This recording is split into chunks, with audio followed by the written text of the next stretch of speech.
Hello, medical coding family. How's everybody doing today? Happy Friday.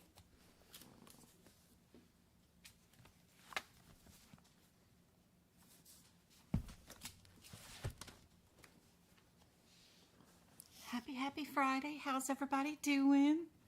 Good to see you guys. I hope you guys are ready to practice some practice exam questions. Is there anything that I can help you guys out with today?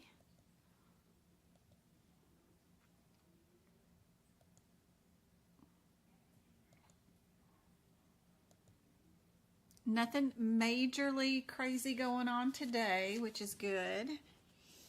Hey, Lester. Hey, Lester.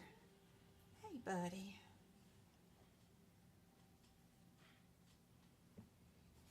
Oops, sorry, Lester.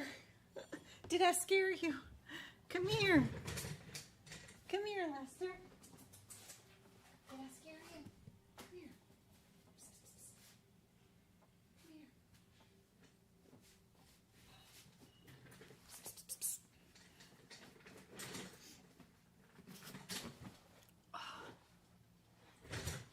If we could touch on cardio, I'd love that. Awesome. Anybody taking their exam anytime soon? Anybody just join in on a course? What's going on in your guys' lives? Where are y'all typing from today?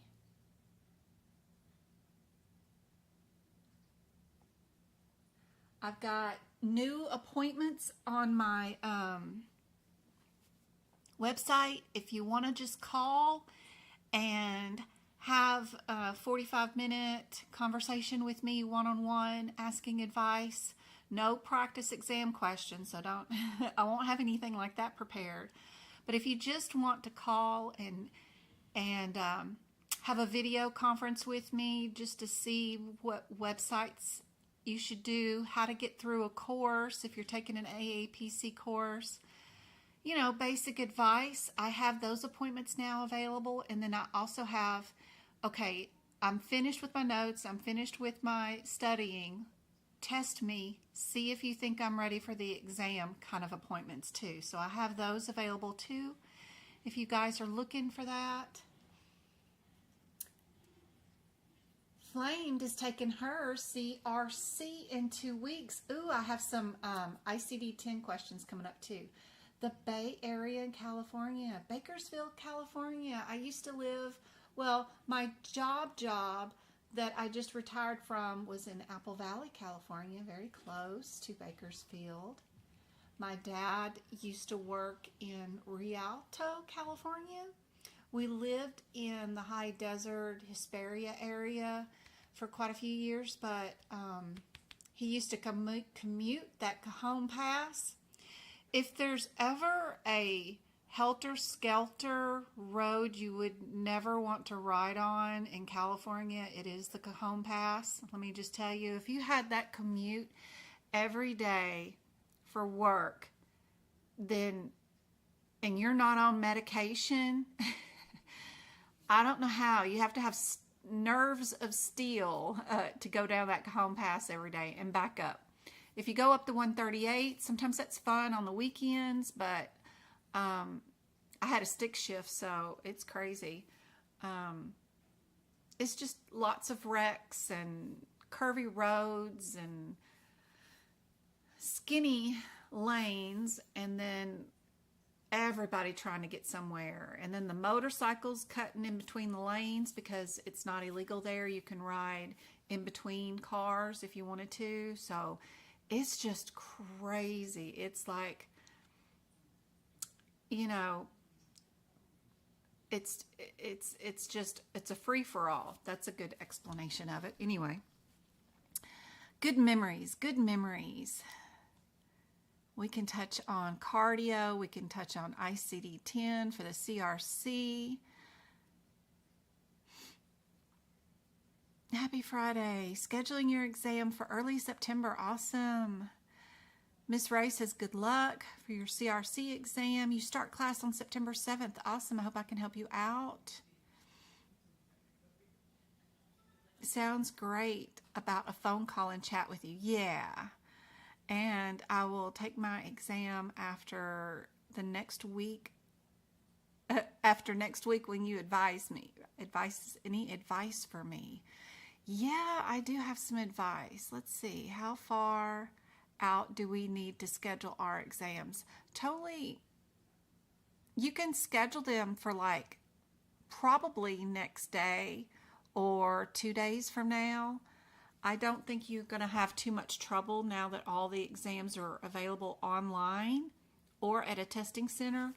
If you want to do at a testing center, it just depends on how big your testing center is and how many spaces they have available, free computers and stuff like that. So it's just up to that. I would suggest that if you are planning on doing it in December, go on and book it now. If you have 2 attempts and you want to go on and schedule them, you might think about that too, because things will get booked up closer to the end of the year because people always procrastinate, right? And no one's going to want to take it after the start of January next year because they might change it and have some of it fill in the blank. So just think about that. But you shouldn't have any trouble scheduling. You're welcome. Hey, Mabel. Yeah, and so like if the phone call conversation is booked out for like a month, go on and book it. And then inside the little ad that says, you know, why are we going to have this conversation? Tell me a little bit about yourself. You can also tell me, hey, I want this for this week. Can we do it this week? And I want it at this time. And I can rearrange the appointment to whatever time pretty much that you guys want. You guys know my schedule. You know I go pick up Travis at 6:30 at night. You know I got to pick up James at 2:30 every day. You know I go live Monday, Wednesday, and Friday at 4 this time every week. So other than that, I'm pretty open. I got to take James to school at 7:45 every morning. I take Travis to the school bus at 7:15 every morning. So y'all know my schedule, and you know your schedule. So just tell me what time and date, and I can rearrange that appointment. But anyway, super helpful. Hopefully I can get to helping you guys out a little bit more now that I'm at home during the day for you guys.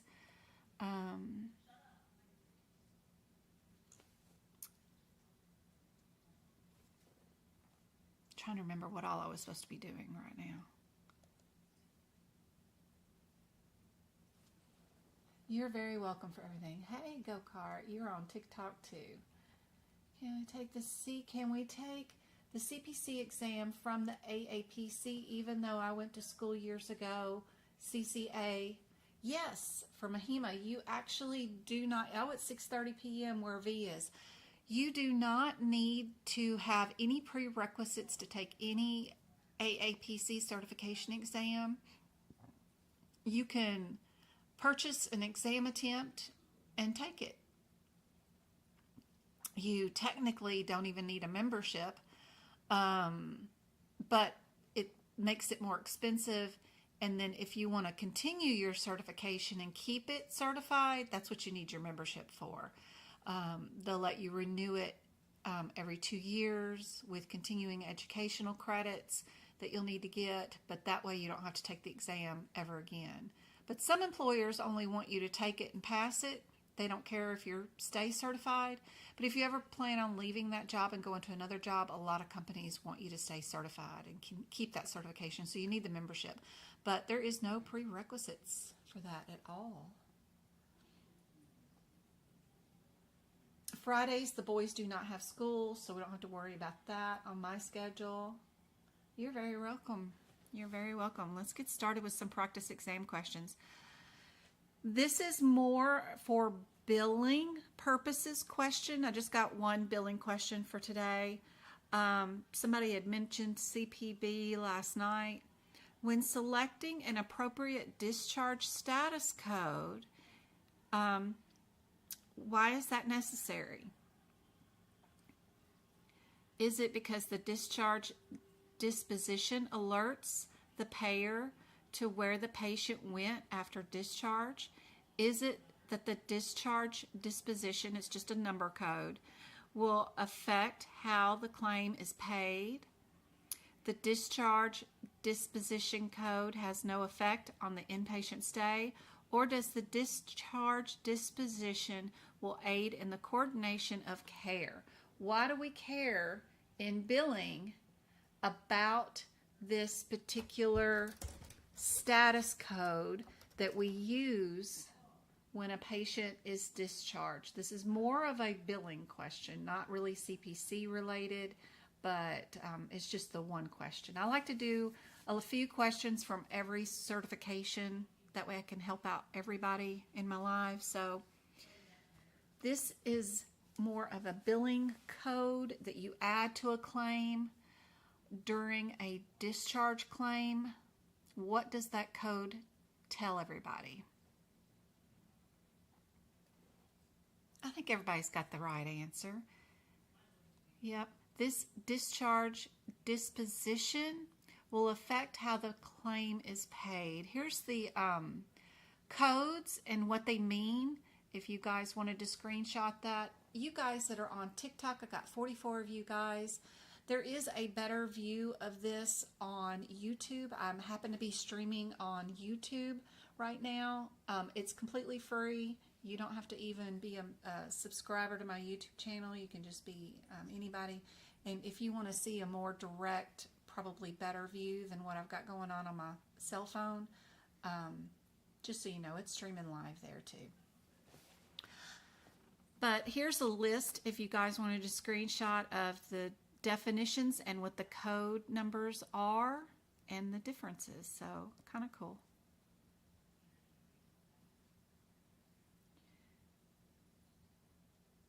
Just more information about what a discharge status code is. It occurs for Medicare beneficiaries. It's a 2-digit code that identifies where the patient is at the conclusion of the healthcare facility encounter. That's all. And it is part of the National Uniform Billing Committee. Happy Friday, April. Happy Friday, happy Friday. All right.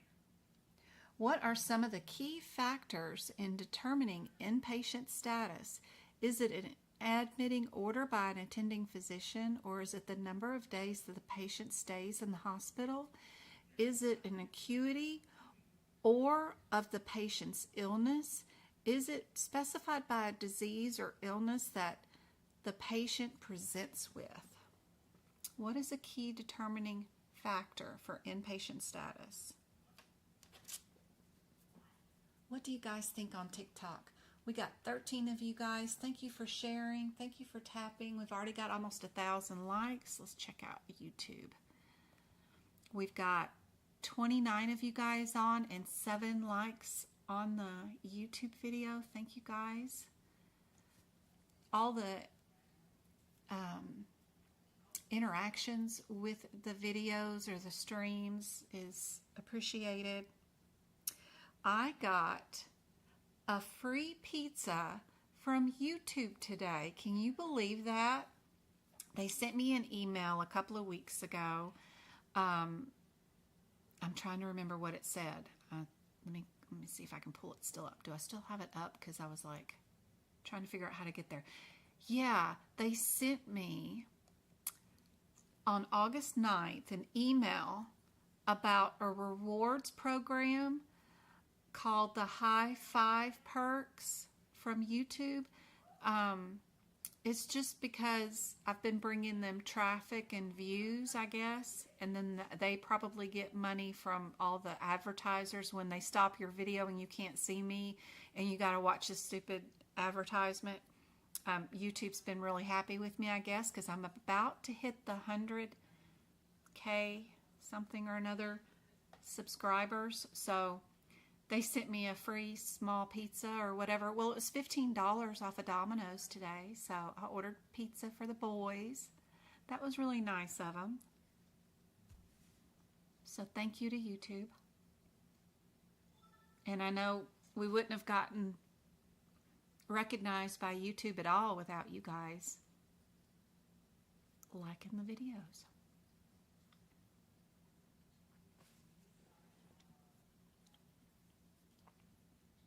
What's the full process of becoming a coder?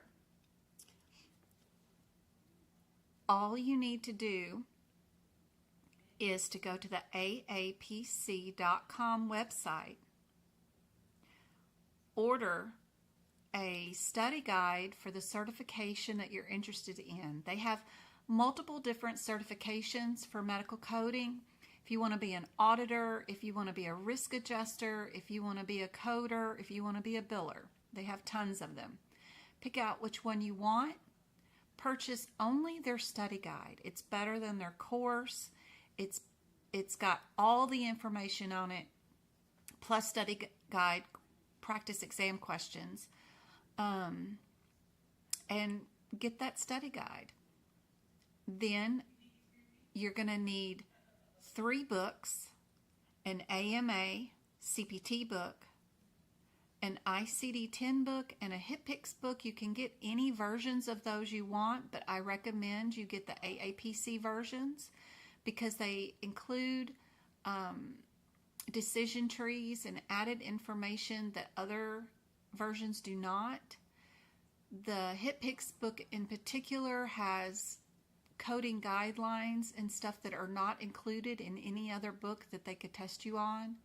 I don't recommend you buy the books from AAPC because they charge you $20 per book to ship them to you, including the study guide.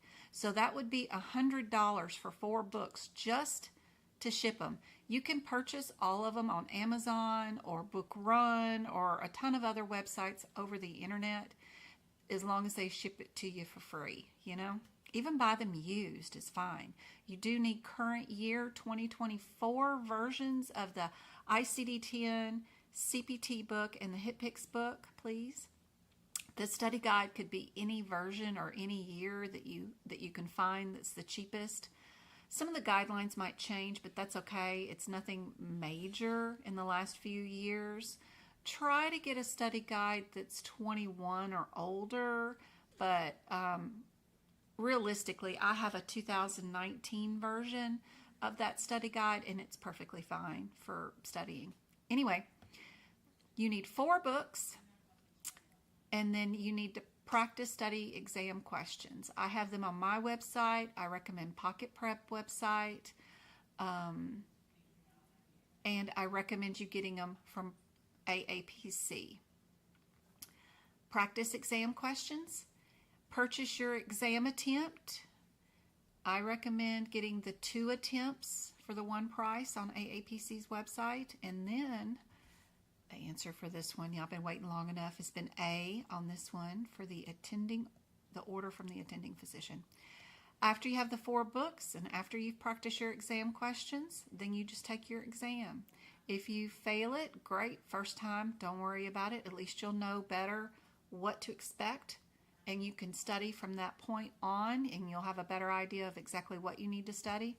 Take it the second attempt, and as long as you pass that second attempt, you will be a medical coder. It's 1 exam. If you keep your certification, which means paying a membership fee every year to AAPC after that point, then you get to keep your certification forever and ever, and you can get a job. All employers are just looking for somebody that has the certification, and you can get a job. Here's another practice exam question, and you know our process for this one is to generate headers. What is our header for 99304? What is the header for that one? I have new printable flashcards for you guys that you can purchase on my website and just print them out and study them so that you will know the headers for just the E&M section, a few of the codes, not the entire chapter, but the more you work on this, the better confident you will be. And the E&M section is one highly concentrated area for sure on the exam, And if you know your headers to these codes, you will do a lot better on the exam.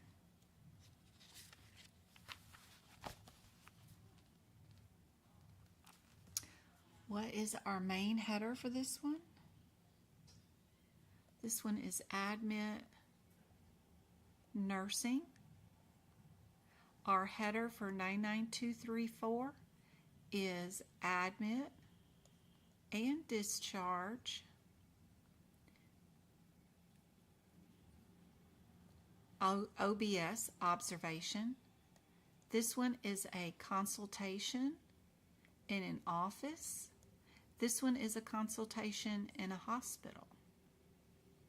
Knowing these headers is super helpful because I'm only going to look for the differences in these headers in this question.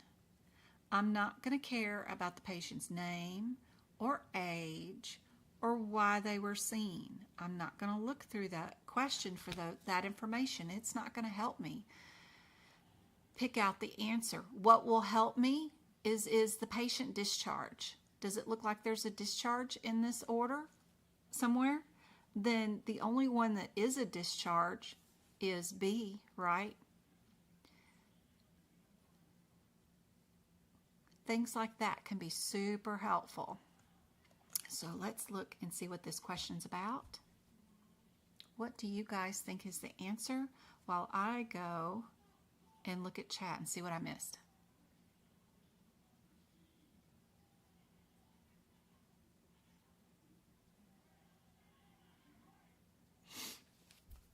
Shauna, I need to do something like that. I need to make a page on my website where I show you exactly what books to purchase and what book companies I recommend that do the free shipping and stuff. I need to set that up. I'll work on that this afternoon as soon as I get off this live. Can you explain how code Z4902 up? Question about getting fitted for personal catheter for dialysis. Can you explain how to look up? Okay.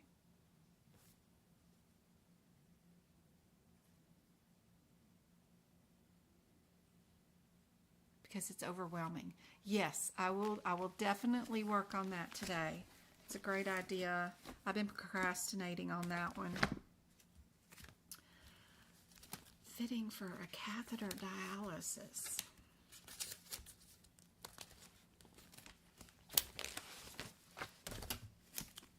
What do you guys think the answer is for this one? We've got two different doctors. We've got a low MDM status. Z49.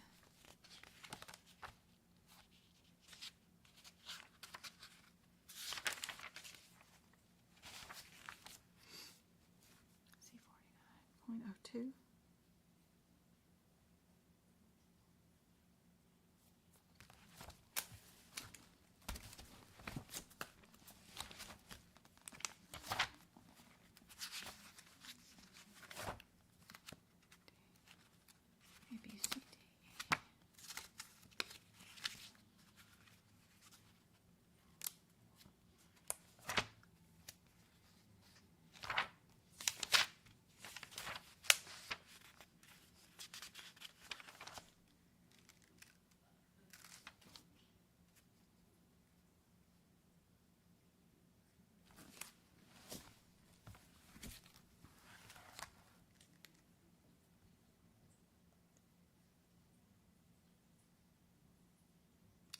Everybody get D? Did I see anybody get that answer? You're very welcome. How many times can you take the exam? I have one person who's taking it her 13th time this coming up week. You can take it at unlimited times. They will definitely take your money.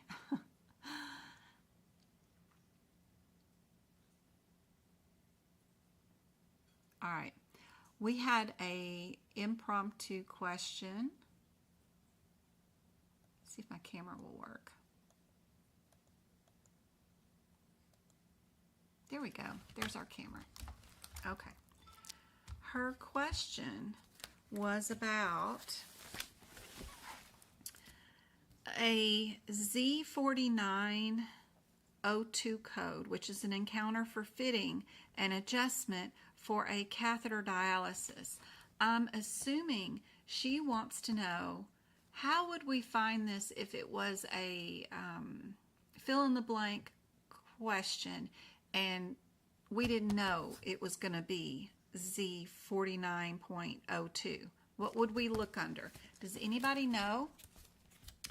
In the front of your ICD-10 book, you've got, beside your guidelines that I write all over. If you want a copy of my guidelines, you know they're in the shop on the website, right? We have 4 indexes in the front of the book. We've got our alphabetical one. We've got our drugs, and we've got our neoplasms, and we have our other one, which is our external causes. All my notes are in the shop on my website at Medical Coding by Jen, if you need them. But what would we look under to find a code for somebody, a diagnosis code for somebody whose appointment today was to get a fitted catheter attached? We would look in our alphabetical index for diseases and injuries. What is our main term? There's 100 questions on the exam. You have about 2 minutes per exam to find the answer. You need a 70 to pass. I hope 13 is her lucky number too.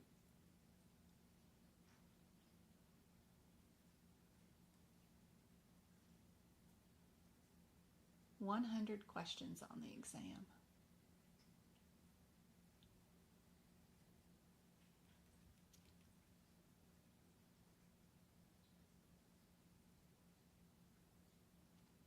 Not finding your notes in shop, please help. Okay, I will. So, right here, we're going to look up the word fitting. Right? Fitting, F-I-T-T-I-N-G, simple as that. And then we're going to look up catheter. Catheter's going to get us to non-vascular. That means it's not a catheter that's going in a vein. This one's urinary, I think. That gets you to Z46. Then we can go to the back of the book and we can look at the Z46. And you'll eventually find exactly what you're looking for if you can get into the general area, right? G46 ended up being encounter for fitting and adjustment for other devices. And then you look through the different colors. One of them is contact lenses, hearing aids. You keep going down, prosthetic devices. You eventually run into the one for other specified, which includes specific body systems, which gets you to aftercare, gets you to dialysis or renal, which, you know, is kidneys, right? And then we get to our fitting for a peritoneal dialysis catheter or the extracorporeal dialysis catheter. So you just kind of have to, it gets you to the general area, and then you got to keep hunting for something that's catheter, as far as I know. Hopefully that is helpful and answers your question right there. Anybody confused on the CPT question before that? Samantha's driving and listening. Does anyone else watch medical shows and Grey's Anatomy and think of all the codes? I do. I do. And sometimes I'll make a TikTok about, can anybody code this? Or I laugh at them because Miss Ray wanted to know why it's not the nursing facility. What's the patient's status? Where is the patient at the end of the day? Of course, at the beginning of the note, you've got nursing facility here, but is that what you're supposed to look for? Remember our pattern? What's the next step after you look at your different headers? Are you supposed to read these questions from the beginning to the end? Is that what I taught you to do? You are supposed to start from the bottom up. Where is your patient? Where did they end up? Patient needs to go to the surgery suite for debriefment. Does the nursing facility have a surgical suite for that? Where would they go?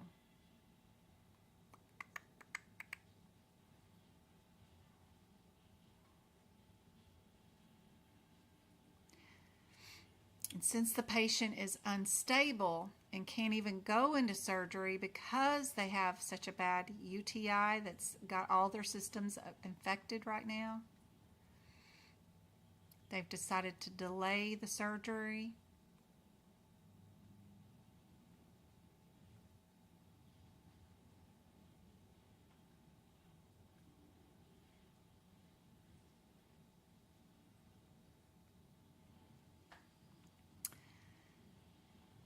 Dr. X was asked by Dr. Y to perform a consultation on the patient. And this is an inpatient consultation because the patient has been admitted, is going to have surgery.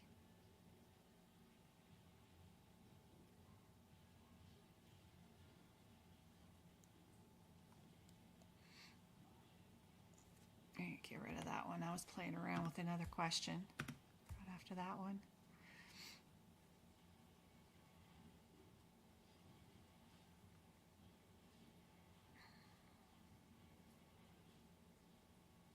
Hopefully that helps.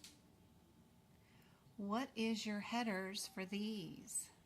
We know that 221 is a nurse visit. 212 is straightforward.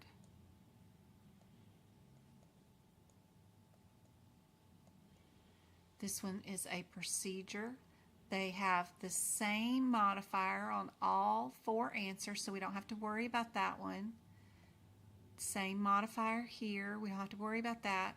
There is a difference between whether we are a 210 procedure code or whether we're a 20551, but the 20610 is in 3 of the answers. There's only one answer with that one in it, so that's probably an irregularity. More than likely your answer is C, or if there's no eval, then it's D. One of the two. Just things you need to think about before you look at your question. Are we a nurse visit? Are we straightforward? Problem.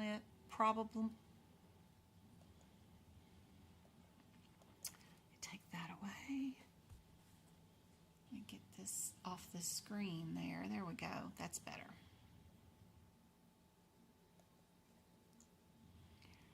Thanks, Go-Kart. Some of the questions you come up with, maybe you get a little influenced from some of the medical TV shows. But not fitted. I checked many words, but not fitted. Yeah, you'd think it would be something complicated, you know, but just look up the basic word, fitted. Yep. It's crazy.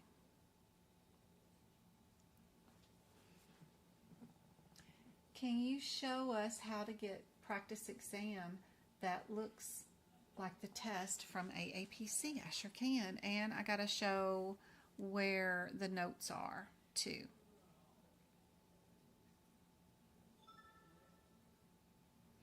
I gotta go answer the door real quick. I'll be right back. You guys put in chat what you think the answer is.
Sorry about that, guys. Somebody selling things to get pigeons off your roof or something. I don't know. Attach little spiky things. I'm like, no, thank you. I like the birdies. I feed them. All right. This one in particular, what do you guys think the answer is? Everybody saying C? Oh, no. Oh, no. The answer is D. Who got that right on TikTok? Raw? Sunshine? She got it right. Very good. D is the answer. Do we see a full exam and do we see a decision by a physician? Only if you see a full exam on a patient can you bill for an E&M visit. So when they say they only looked at the shoulder, and when you see that the patient came in for just the shoulder, they didn't do, a look down the throat. They didn't listen to their heart. They didn't go over their medications. Unless an exam is done, you cannot bill an office visit. This was a patient being seen by a physician who got a shot. So that's all that happened, is that a physician gave them a shot, which is only a procedure that can be billed.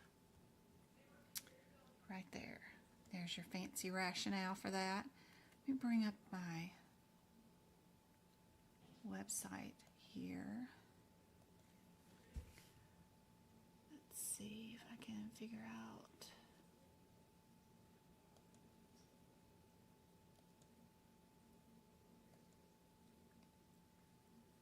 And, where's the word? We get rid of the word and get that. There we go. There's my website. It's called medicalcodingbyjen.com. You come here to my shop if you want a copy of my notes. CPT notes are on top. ICD-10 notes are right here. And then replays of workshops are right there. You can explore all the items I have for sale if you wanted to look at anything. But they're all right there. Don't forget to check out the social media sites. You can find your YouTube channel, Facebook, all that kind of stuff. The resources tab is super helpful. It has all of the CPT book prep page. If you want to know how to make notes like I make them, I've got all the pictures here of examples. You just click on the picture and I'll tell you what I'm doing. It's all free for you guys. Super helpful. I have practice exam questions underneath the tab that says practice area. They're completely free. You just click on the answer you think it is and it'll give you the rationale. I have some free flashcards down here too that you can do, and a free PDF that is super fun to do because it's all cardiovascular and stuff, and it's interactive if you download it in the PDF or the PowerPoint presentation form, and it'll fill in the blanks and stuff. It's really cool. So that's all free for you guys. So is the image area that you can go to. It's called Shared Gallery, and it's all of my favorite pictures that are super helpful. What books do you purchase? What certificates do you have? What's your favorite cardiovascular pictures? How do I get an extra hour to take the exam in 5 hours instead of 4? How do you get rid of your apprenticeship? What do you use to carry my books in? What pens do you use? What camera do I use? All my favorite pictures are right here for you guys free. How do I keep my pages from unraveling? All that is here on this page. We have a study group that is super helpful. It's again underneath the social media links. It's this link right here where you say join now. Just click that little button and that'll toss you into our free Discord study group. Super helpful. 2-3 years worth of information there that's helpful. I do have a workshop coming up where we're going to do 75 practice exam questions in 3 hours. It's the same pace as the exam. You can do them along with me and see if you're prepared and ready for the exam. If you can get 90% of the questions right with me during this Sunday's workshop, then you're ready for your exam. It's you can schedule it right here on my website. You just click the 2 p.m. thing. We're going to do it on August 18th at 2, and just click that right there. Super cool, helpful. The replay, in case you can't stay the whole 3 hours, is good for 90 days. You can watch the video over and over again, pause it, all that kind of stuff for 90 days. There's no added fee for that. It's all included. Super helpful. If you want more practice exam questions, I do have a membership on my website. I have a mini one, which is $6 a month, or I have the mega one, which is $8 a month, and it gets you all the pages of practice exam questions that I have. I was trying to show it off. Where are we at? There's a lot of them. Oh yeah, there they are. I've got E&M, integumentary, cardiovascular, anesthesia, digestive, OBGYN, orthopedics, ear, nose, and throat, oncology, modifiers, anatomy, and guidelines done so far. You just go to the page. They come with extra bonus PDFs that you can download, but just click on the answer and it'll tell you if you got it right or wrong. Super cool. I've been adding to them.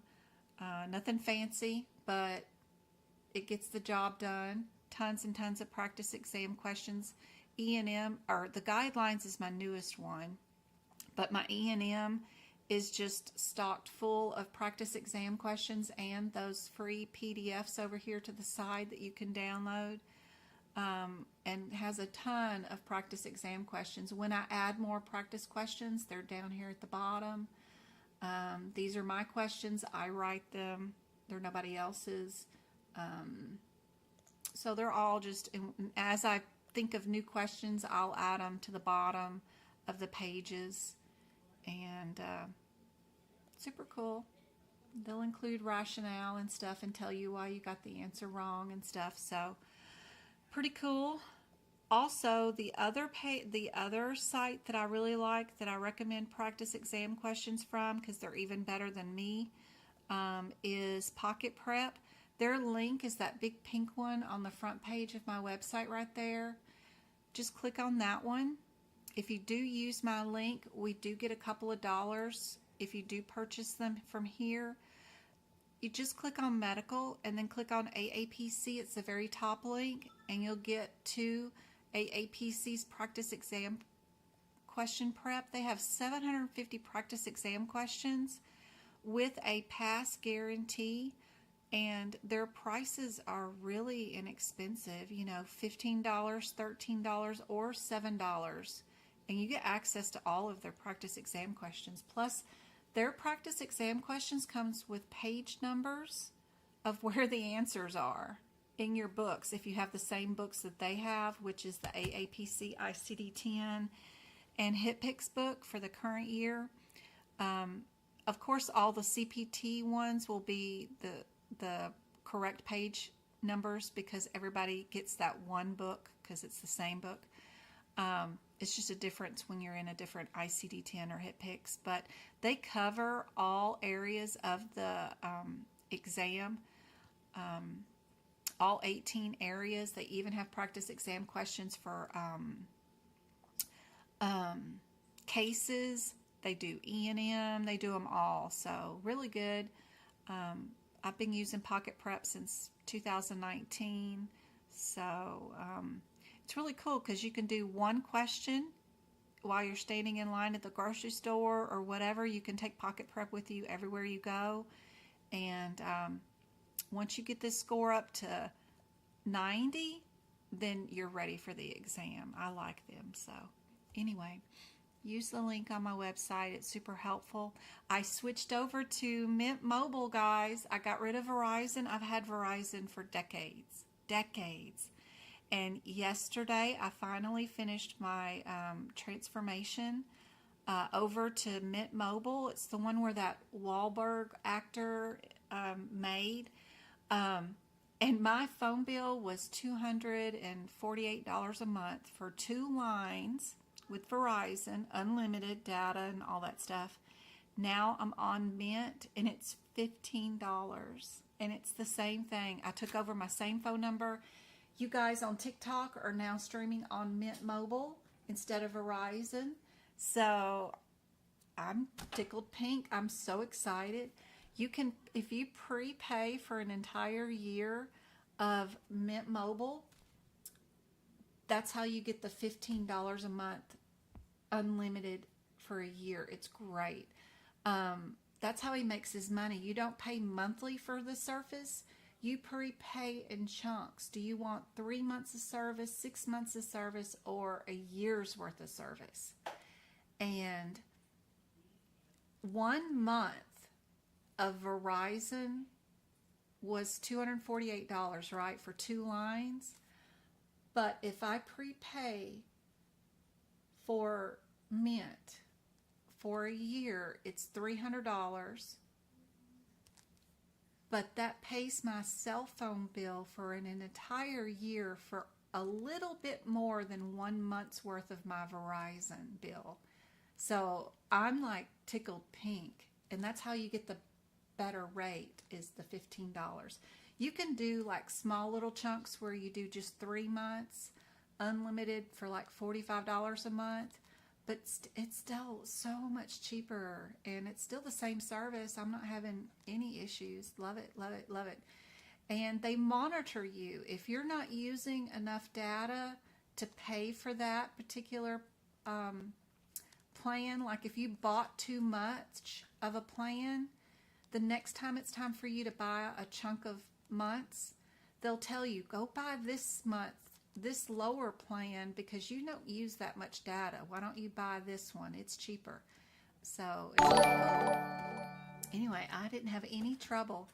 I'm a nightmare when I do something new, and instead of buying a family plan, I bought 2 eSIMs, and I made it way more complicated than it had to be. And then when I got the eSIM cards, I scanned the wrong eSIM card to the wrong phone and got the eSIMs put on the wrong phones. I made a nightmare of the transition yesterday. It was an awful mess. But I called them. They have a human pick up right away. And she was able to undo the nightmare that I created and fixed my issues and got the phones working in no time. It was less than 5 minutes while I was in the car at my son's orientation on Wednesday. So I'm a hot mess when I try to do stuff, and I've never done it before, but I'm just tickled pink with them. I think they did great. Anyway, I got a link here to them, to Mint Mobile, if you want to switch cell phone plans and take your phone number with you and want to do it, use our link, because we'll get a couple of dollars from them too, which always helps out. Anyway, let me get back to these practice exam questions that we were doing. Everybody knows that the reason why we are not doing the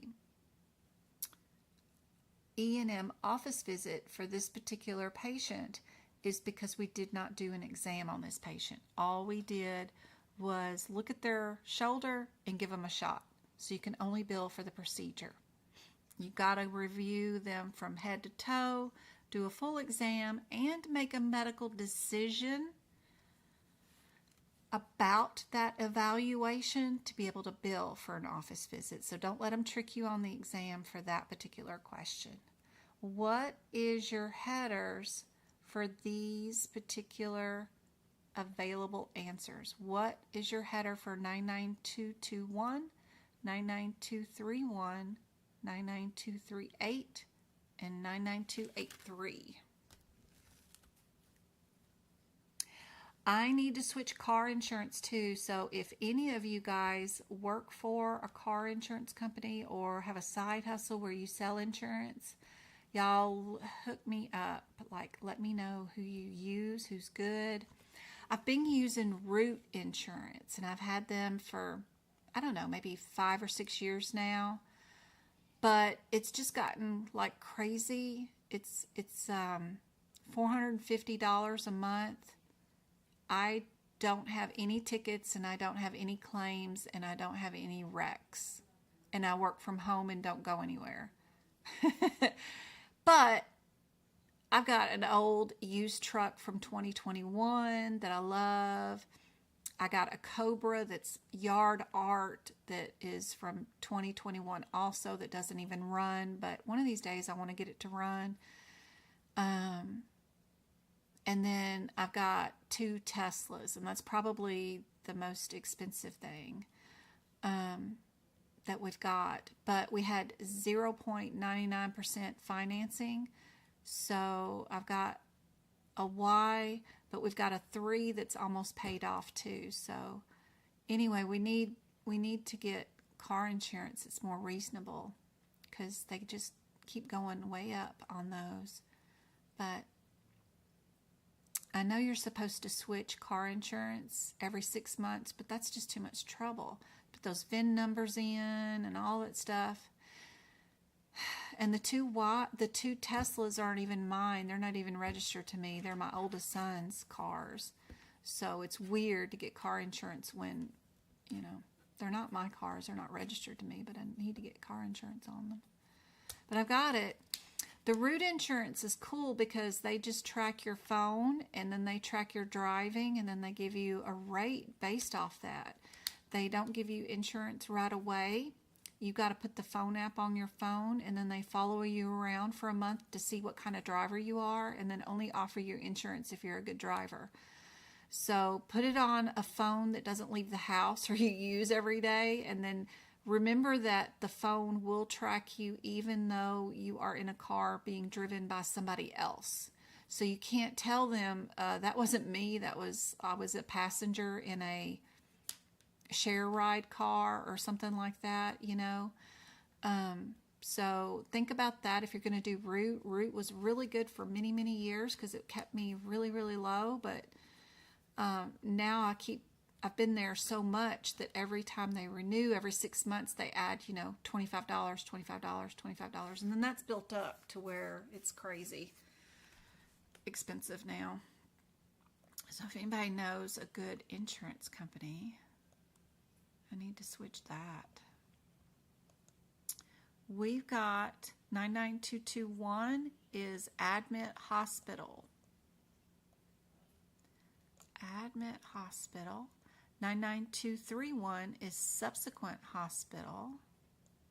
99238 is discharge hospital. And I have these flashcards in my shop if you need them. 99283 is ER.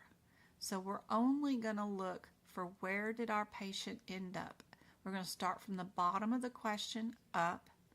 We're going to look to see were they discharged. If they were discharged, it could be an ER visit. It could be a discharge. It will not be a subsequent visit, and it will not be an admit visit, right? So those are things that I'm going to look for in this question. What do you guys think about this one? Look from the bottom up. What are they asking us to code? Then just go find that information.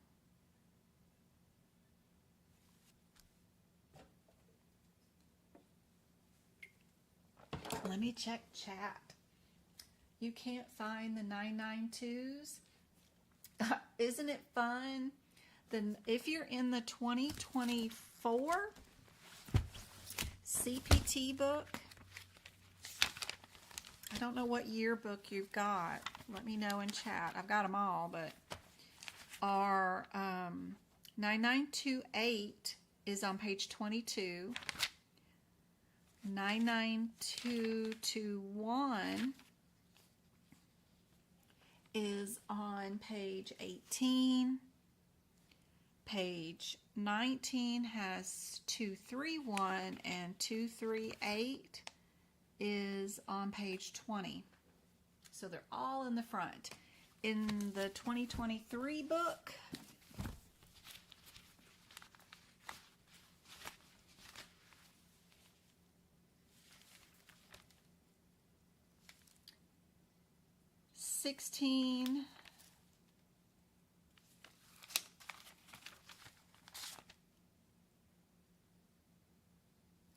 page 16 is important for 2 of the answers. Page 18 is for the other answer, and then the ERs are on page 20.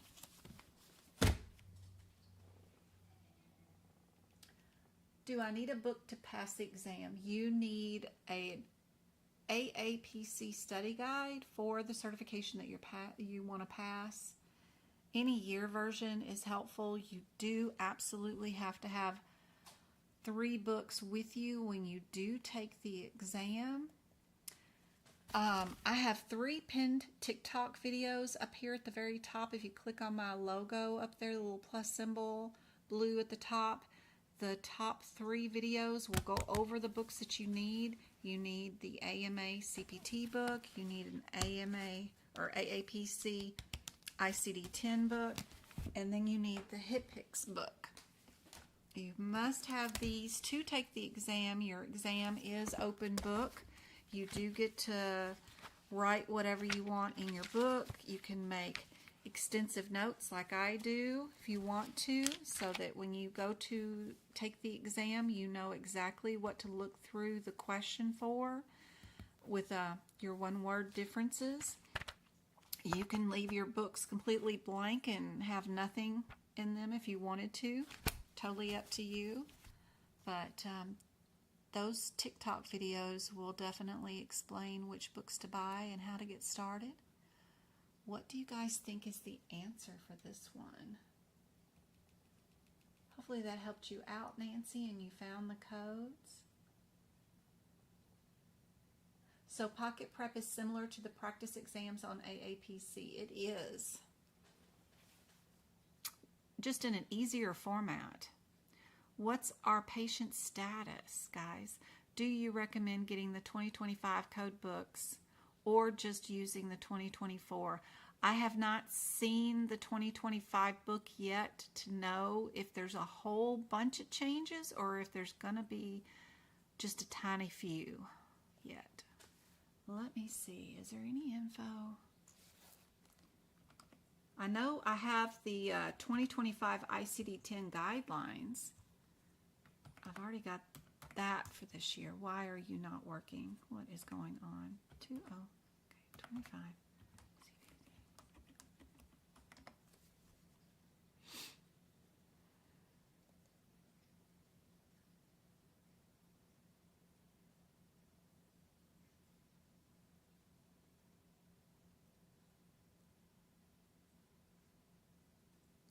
Looks like for right now, we only have 1, 2, 3, 4, 5, 6, 7 new CPT codes for 2025. And if that continues to be anticipated changes, PDF, let me download. If that continues to be correct, we will not need, they're going to change the 992442 and 243 and 241. Yeah, there is nothing anticipated that I see so far that would warrant purchasing a new book. That's a lot of money. So from what I see, I think you're going to be perfectly fine if you stick with your 2024 book. I, of course, will create a document that will turn your 2024 book into a 2025 book. I will have that available before the book even probably comes out. So we will be just fine.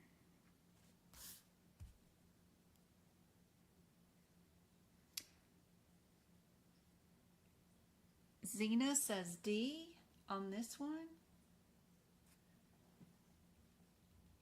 You're interested in getting to coding. What would you recommend for online classes? I do not recommend any online classes, April.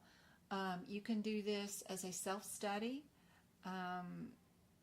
You can talk to anybody in chat who has purchased a course, and they will tell you that they would have probably preferred not to have purchased a course at all, that it was not helpful. It is not meant to help you pass your certification exam. Anyway, yes, you can see the last line. What code is reported for the 12/20 visit? So what happened on 12/20? The patient is being discharged from the hospital on 12/20. So what is our answer? Anybody want to revise their answer? You're welcome, April. You can just self-study. And where you start that self-study program is my 3 pinned TikToks. They will get you started.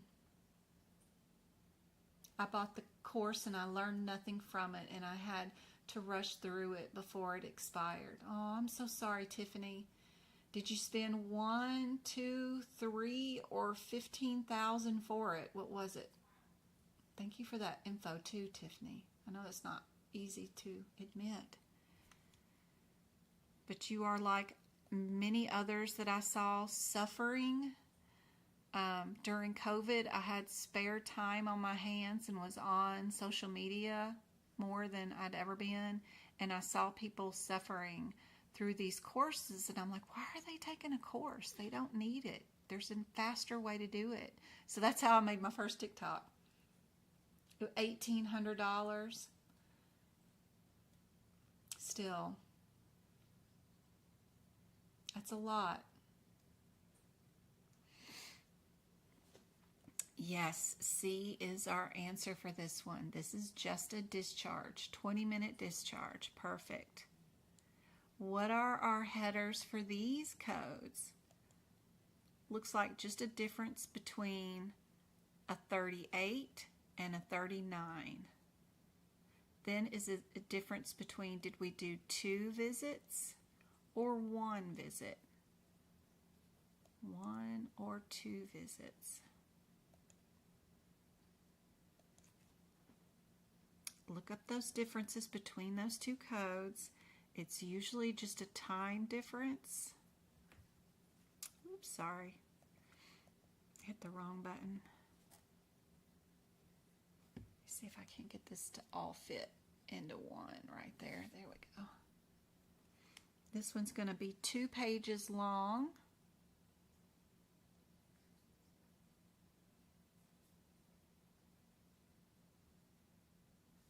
Nothing really important besides we have a low problem list, limited data, and the risk is moderate. But we also have time noted.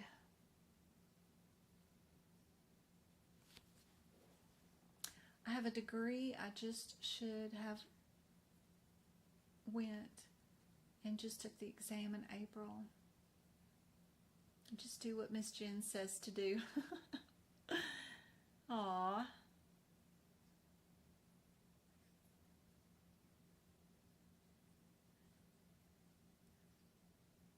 Still work at the hospital and they don't want the degree.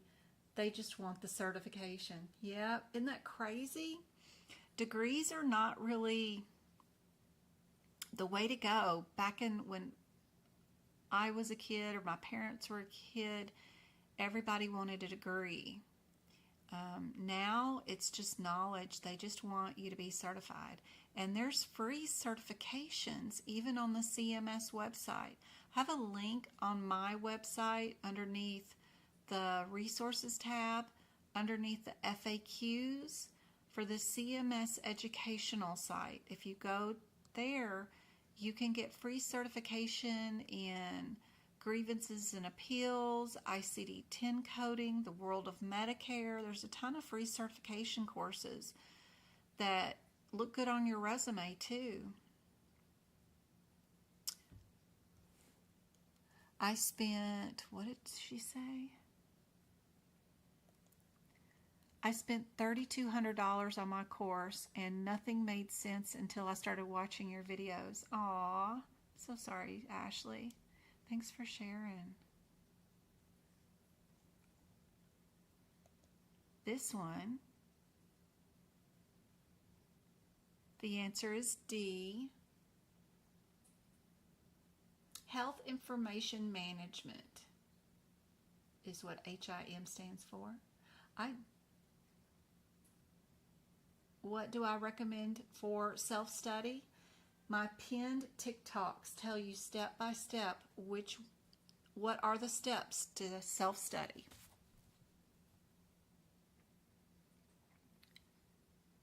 This is a D.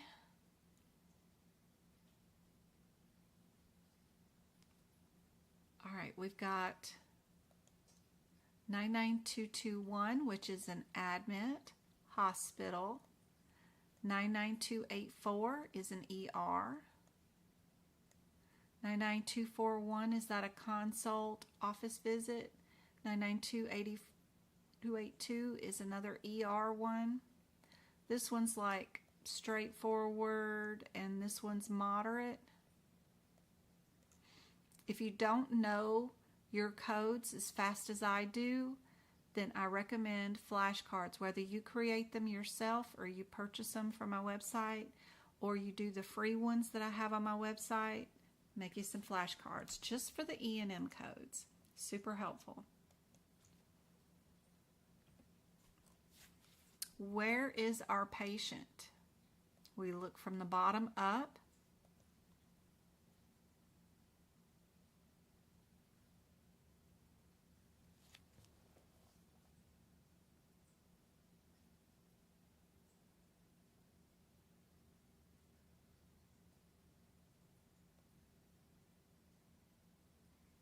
What do you guys think? Thank you for the taps. We've got almost 1,700 taps on TikTok and 5 shares on TikTok. YouTube, that reminds me, I got to give you guys some free YouTube memberships out. How many do we still have on YouTube? I forgot all about that. You guys got to remind me. We've got 33 people on and I got 15 likes. So I'm going to give away 5 YouTube memberships. Be sure and type in chat what you think the answer is to this particular question. YouTube likely picks winners of people who usually chat quite a bit, but I just throw the money at them and then they give out the membership. So let me click on 5. Let it build a credit card. Yep. And let it fly. Fingers crossed. Oh, I love that, Miss Ray. Let's see. We've got Sharon, the doctor. What did I tell you yesterday? I told you it was time for you to win. I was talking about that yesterday. Mary Ellen, Tracy, and Lisa. I got that ESP thing going on. Congratulations, guys. You've got access to exclusive video content where I go back home to make my notes. You got access to all the old workshops, the old duck classes, and exclusive course videos that I redo from courses and push out to help you guys, especially if they have great information on them. This particular question, patient is in the ER.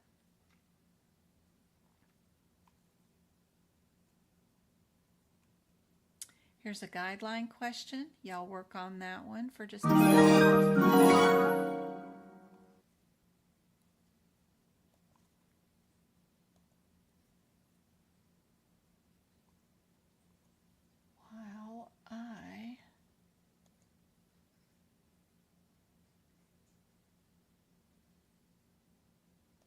Right there. Let's see. Wanted to show you guys on YouTube, just in case you're there, if anybody wants to utilize YouTube, don't forget to go over to the community tab, which is right there. There's practice exam questions. You just click on the answer and it'll give you the rationale right down there. You just click on it. It'll tell you whether you're right or wrong. That's super helpful. That's on the community tab. There's a playlist here that bundles stuff together. So if you only want to do cardiovascular questions or whatever, they're there. If you're taking CPMA course, I've got some material there. The duck classes are great. They're 2 hours of advanced practice questions. And then the CPT book prep or the ICD-10 book prep videos are wonderful, where you can go through here and see me do code by code, make my notes, and I do a little bit in each video. Start of the chapter, how I do the anatomy and that kind of stuff. These videos are helpful and they go along with my notes. If you purchase my notes and you're like, what is all this? That's where you need to come here to watch the videos that go along with it. Super helpful to join the YouTube membership. You just click join right there. Becoming and then a hit member join, is super easy. and it'll take you straight on over to billing, and it's just $5.37, I think. And then you get access to all of the videos that I've got there. Don't forget to go to the podcast. That is a bunch of videos where you get to listen to me read the CPT book guidelines out to you, and then I stop after a couple of sentences and let you know what I think that they're saying in those sentences. So I'm going to start doing the ICD-10 guidelines too in the podcast series. So hopefully that's super helpful. But that's how you do it. Don't forget, on the home page, this is where you'll find where I'm going to go live next, and all the free replays where you can watch those too. You can click on the live video, and that's where all the free videos are at. And then there's shorts that are super cool too. Oh no, there's me. But there is a ton of videos that are super helpful, that are even shorts, smaller videos that are pretty cool. So hopefully you guys are on YouTube too.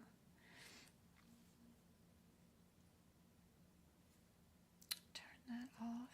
Get back to the question. Does anybody know how to even look up this guideline? If somebody gave you a question like this, do you know what to do?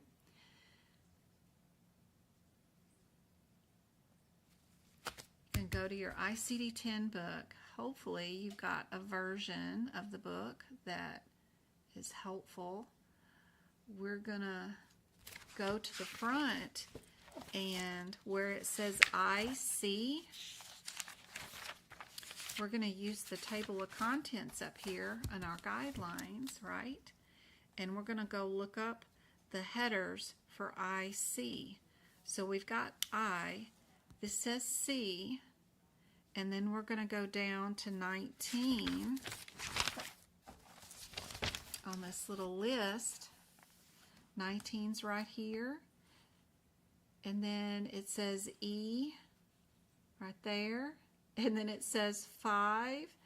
Right here we're at adverse effects, poisonings, and overdoses, which is on page G26. Then we can go to G26.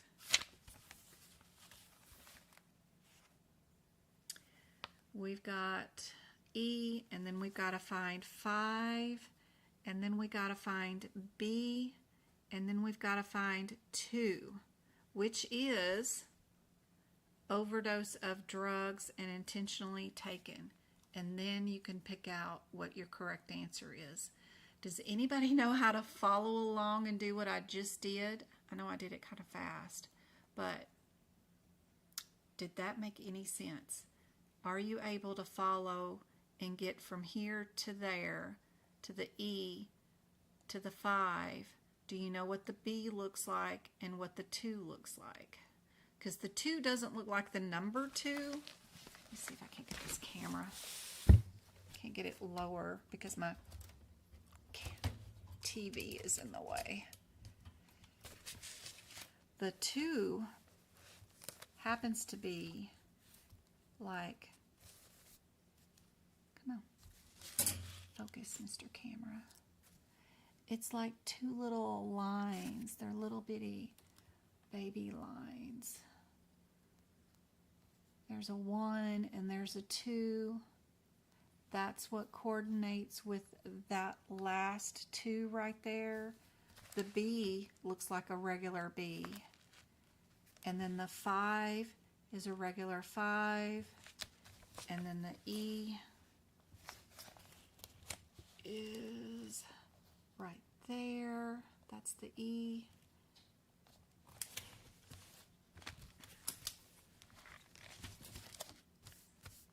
But the little 2 is like 2 little, like lowercase i's, is actually what the 2 looks like. Yep. Does that make sense? Y'all able to follow along? That took me forever to learn how to do. Good question, Go-Kart. I don't know. I don't know.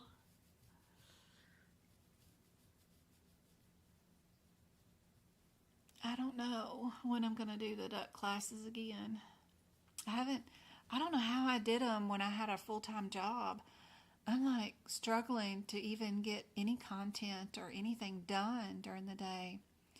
But I am tutoring. And see, I wasn't tutoring last year. I did tutor the year before. But now I've got tutoring, so it's just creating the material takes me the longest. You know, finding tough questions or creating tough questions. I don't know.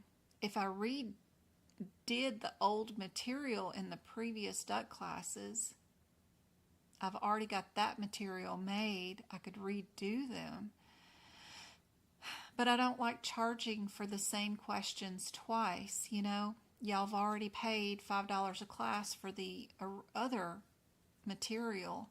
So it just takes a long time to do and create the material. And 2 hours worth of questions is 50 questions. So creating 50 questions that are tricky just takes me forever. It does.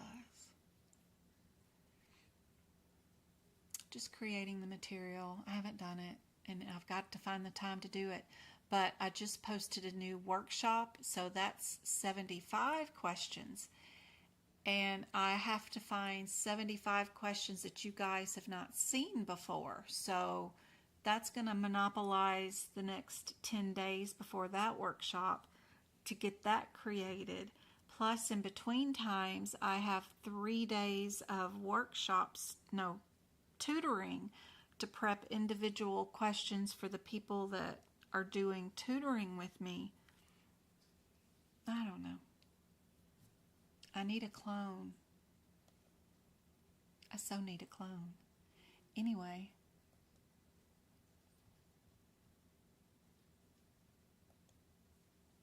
Here are. That is the answer. And by the way, I've been buying more books too. More books. I got stuff here that I'm trying to go through and see if any of the data inside them is worth a darn. One of them I rented, and I've got to send it back really soon because they're super expensive. So this is the one that I rented that I've got to send it back because it was too expensive to buy. But this is pretty cool, I think. I don't know, Advanced Clinical Coding and Auditing. Oh my gosh. I still got to go through it, and I got to send it back at the end of this month, and it's so much information. It's 400 pages of I don't know what, and anyway, I haven't even started on it yet. It's been here for 2 weeks. I gotta do that. And then this one I just bought for you guys. This is cool. I wish they would make some more of these. They haven't made these in several years, but they used to make them. And I purchased this one for low down cheap off the internet. And it is nothing but you take a CPT code like 99348, and then they tell you all about it, and then they give you clinical examples of how you would code it. They also tell you what the pre-service, what is covered inside that code, if the physician is doing this, that, and the other thing, what's included in the service, and then what post-op work is included in the service too. And they do that for every little code that's in here. 35523. I've got a clinical example for that cardiovascular one. What's included in the pre-op, what's included during the procedure, and then what post-operative stuff is clinical. I wish they would redo this. They have not made one of these and updated it in years, but what they've got looks really cool and promising. They even have pictures and stuff. And some of the procedures that they list in here, going through here to see what's all included in the procedure, is really cool. So I'm excited to go through this, but I have to have time to learn and go through it and see if I can find some cool, tricky stuff here that would be interesting for you guys. But yeah, I got that in this week. I'm excited about, but I purchased that one, so I get to keep it longer. But I'm trying to come up with some cool stuff for you guys. I just need more time in the day. All right, where are we at? This one we won't have to look up anything. So what is the differences between the emergency room visit? What is a difference between the critical care services, admit hospitalization, or an admit consultation? About those differences, what would be significant or show up inside of a clinical example that you would need to pick out in the question?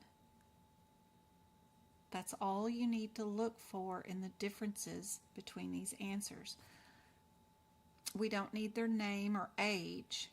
That's not going to be helpful for you. You need to know the status of your patient, what happened to them, where did they end up? Was a consultation ordered? Do you see one doctor's name requesting another doctor's name to consult with this patient?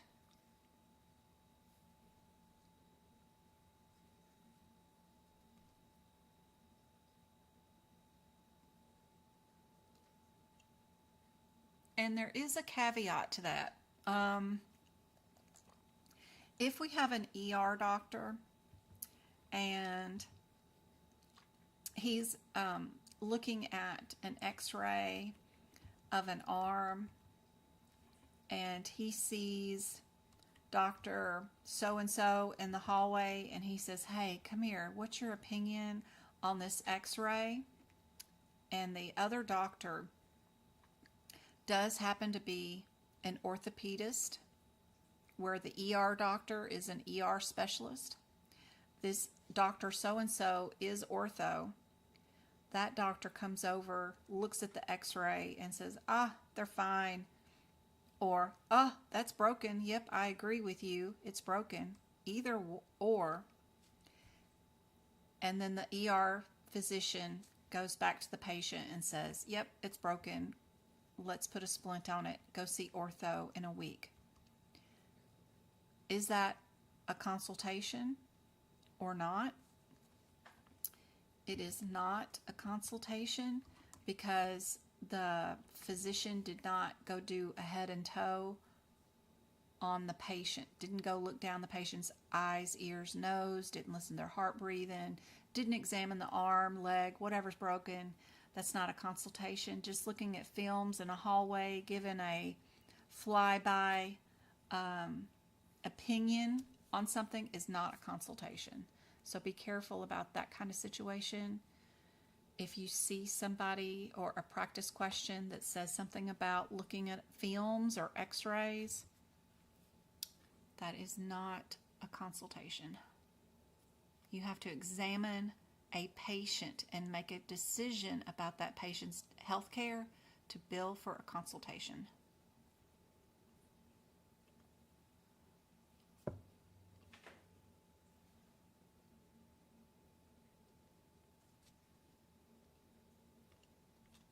Our patient came in unresponsive.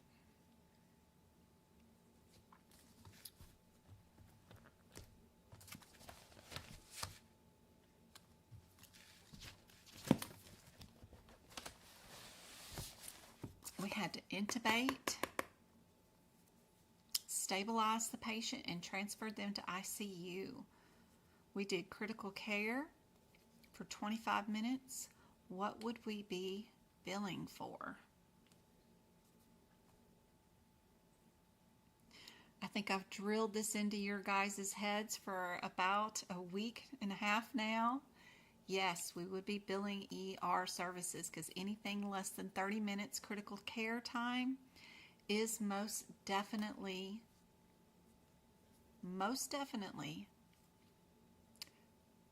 just an ER visit. If you did 30 minutes of critical care time, but you also did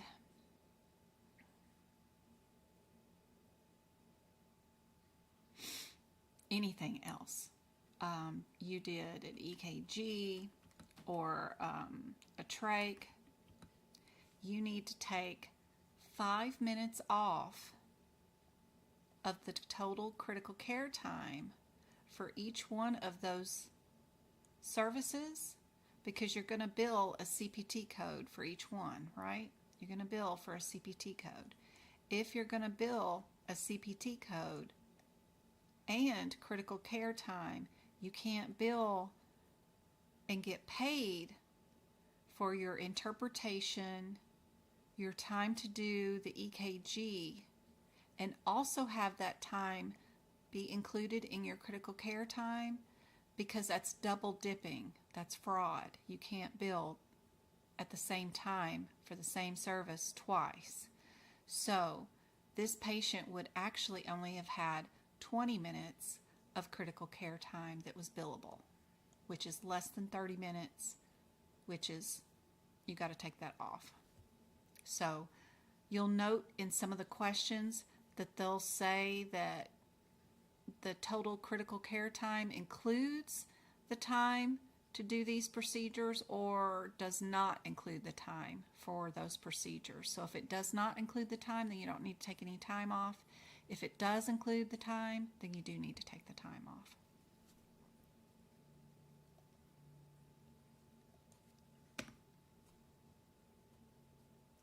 All right, is this one going to be a consultation and an established patient, a new patient, or a prolonged service? Be sure to check the bottom first, see what your patient status is.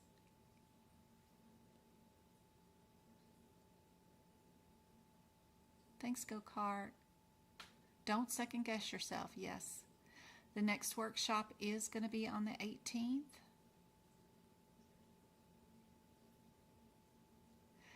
Yeah, Miss Ray. I got to figure out how to do that. Do I offer a small group of tutoring, maybe 2 or 3 people? Yeah, I'd love to. That's what my little duck classes would be, is like, you know, just smaller group of people. You guys can get on and we could tutor. I don't know. I got to figure out how I could do that. Like, how do I get that to be bookable on my website?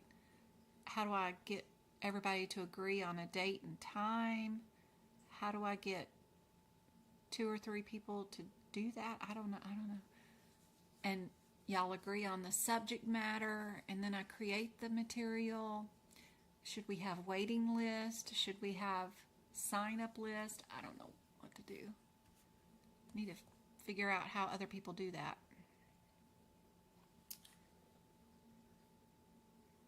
I got B's and D's, lots of B's and D's for this one.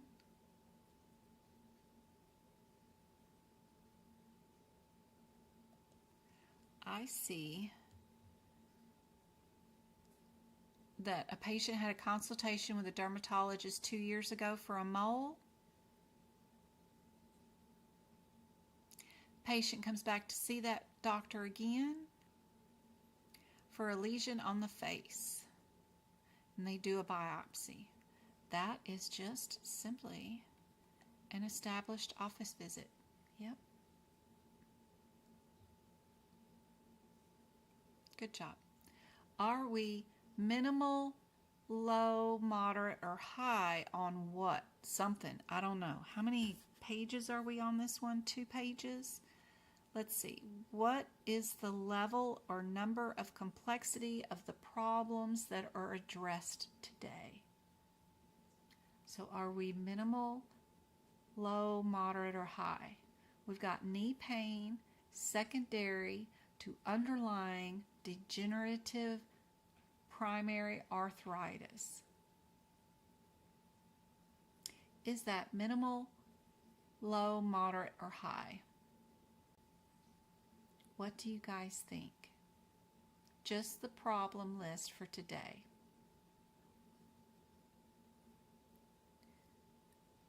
Right knee pain secondary to underlying degenerative primary arthritis.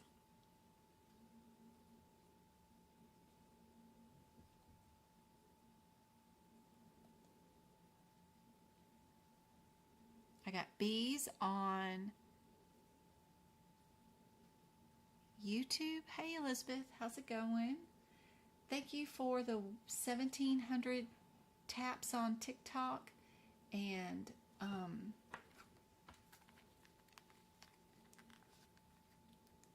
the shares on TikTok. You guys are awesome.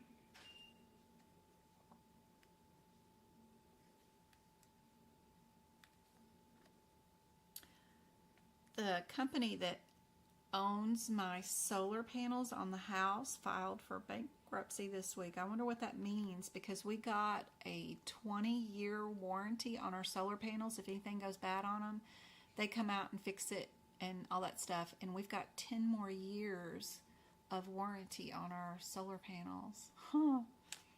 Oh, that's one more thing. Jeez, Pete.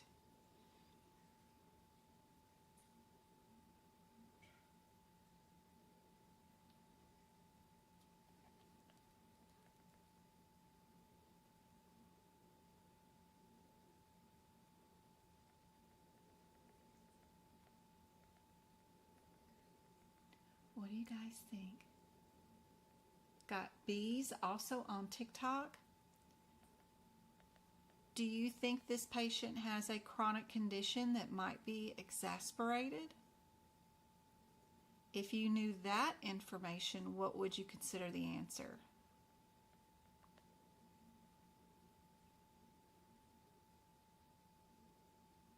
Anybody want to change? Yeah, these questions are really hard, really hard to see. Right knee pain sounds like it's a low issue, but when you think about the underlying degenerative primary arthritis, anybody that has arthritis has a chronic condition, right?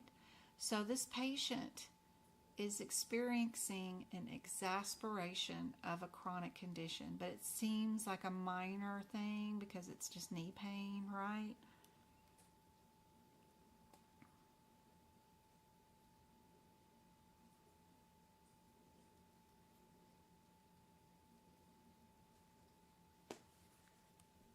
Yeah. So we're going to be moderate.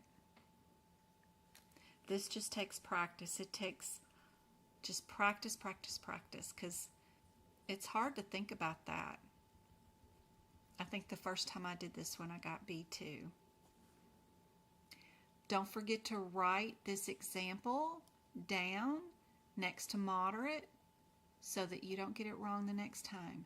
Right knee pain, secondary to degenerative primary arthritis. Make the notes in your book so that you've got it for the next time you see these questions. Of the following, which describes this particular vocabulary word?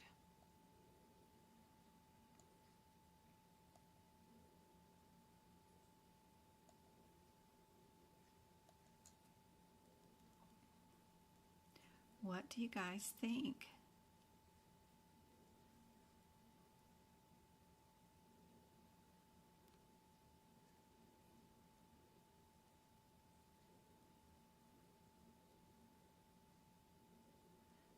Are we dealing with the uterus, the opening outside the body?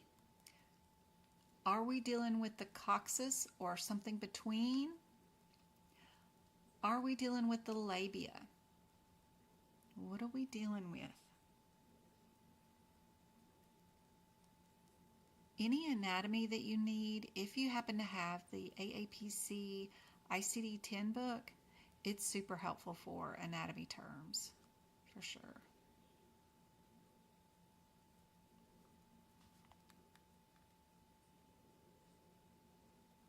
Bees. What about YouTube? What have you got? Yep, everybody's got B. B is the area. There is the definitions for every one of the terms. Super helpful. Laparotomy is performed.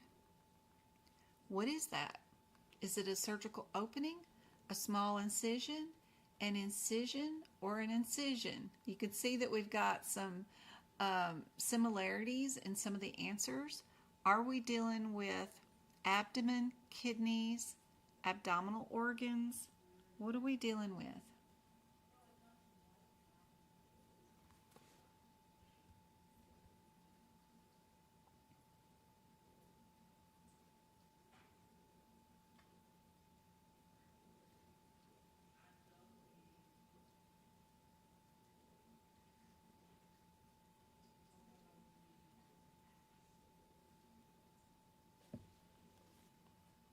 Indeed, we do have A. Perfect. What about this one? We dealing with ear, spinal cord, muscle, or finger?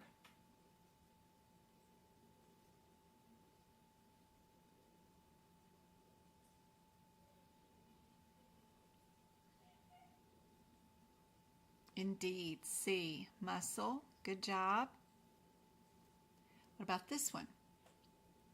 We've got changes in blood vessels in the retina. What is that called?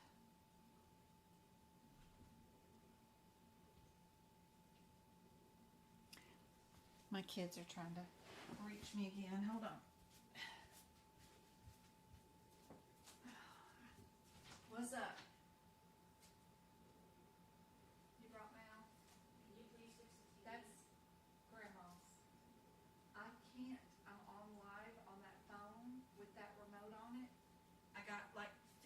20 more minutes, okay? And then I can.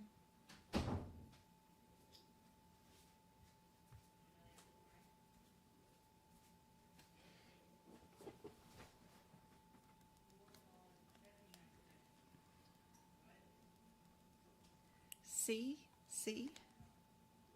C is your answer, and we've got the definition for all the rest. Good job. Easy peasy. What about this one? Bone of the hand. Which one is not? Looking for an incorrect answer?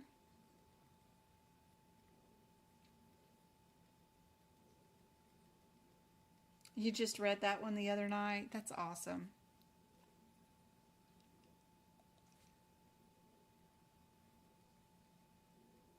Good. Good job. D, yes. Perfect. Tarsal. All right.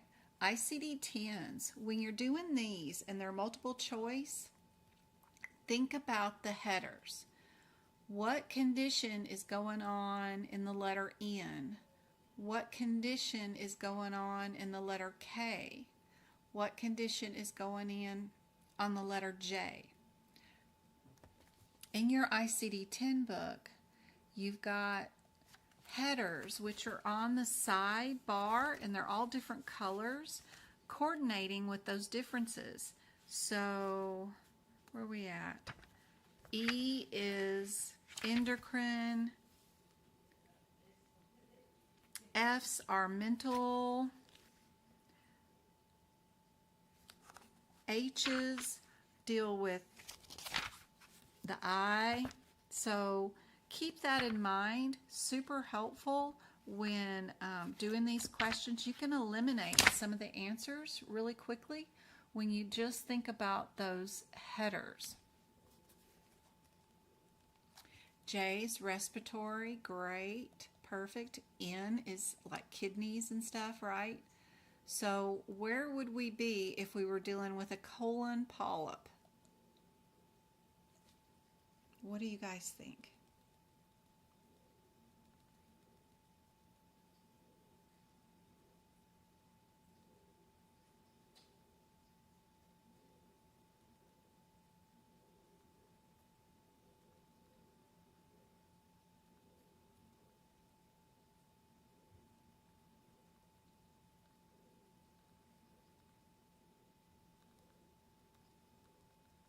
And then all you have to do is look up your differences between your K8 and your K6. You shouldn't have to go down to the individual codes. That really just slows you down. Even if you looked at K63 versus K82, you don't have to go down to your 0.4 or your 0.5. Slows you down.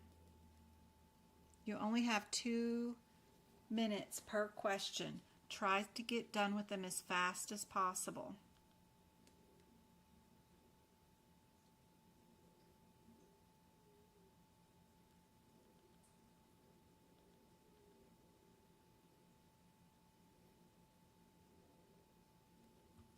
Indeed, we are C. Perfect. All of these are in the Ks, but we do have 2 that are in the K43s. The 9s are usually non-specific, so I would be thinking about that. We have 3 answers that have the 0.9 and only 1 answer that doesn't. So, I don't know. Never know. What are we dealing with? Sliding inguinal hernia. Where are we at? If that was the answer.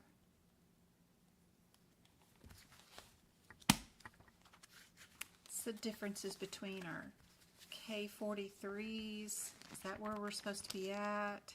Or do we need to be K40 or K46? Where should we be? What do you guys think is the answer?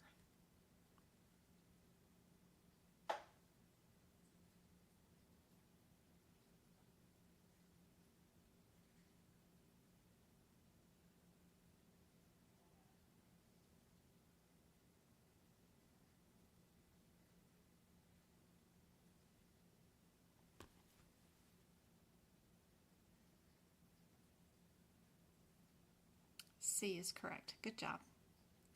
Are we in the stomach, liver, gallbladder, or pancreas? If we're talking about an organ that produces bile.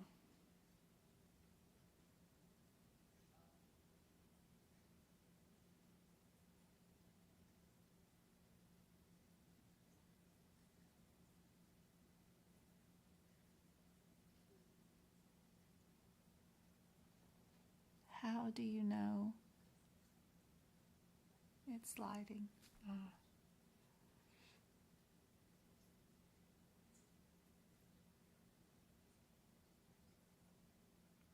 Liver. We're dealing with the liver.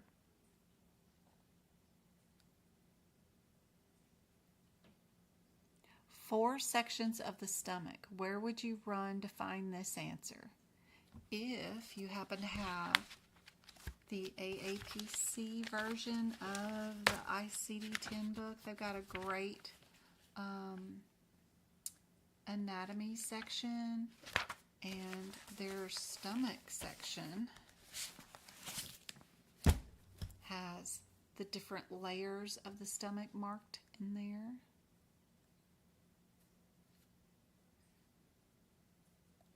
For the TikTokers.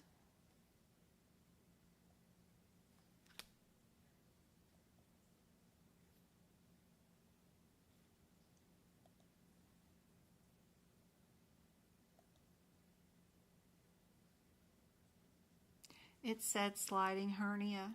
Yep. The question said sliding right there. Sliding inguinal hernia.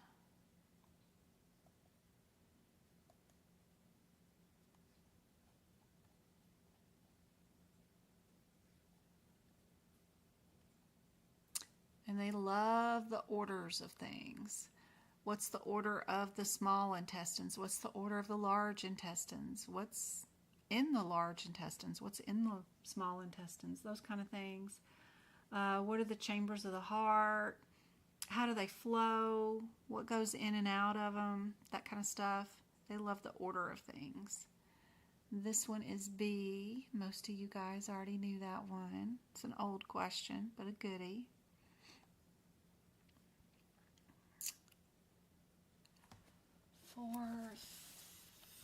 For 5379 is our first code in numerical sets. 45379.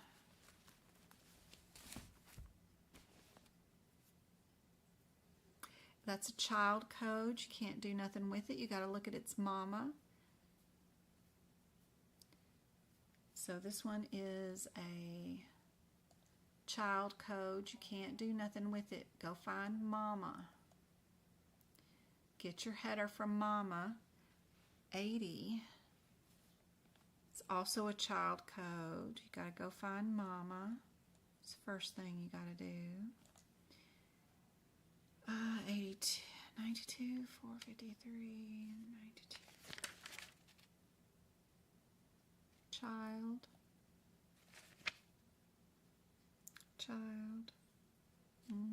They're all child codes.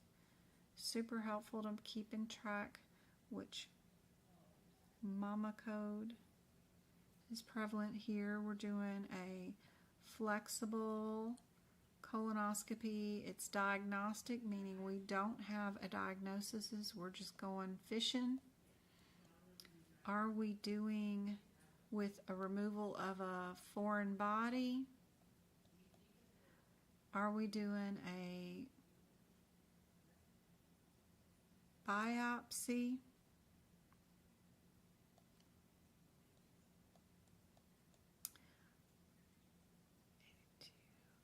Are we doing a controlled bleed? What are we doing?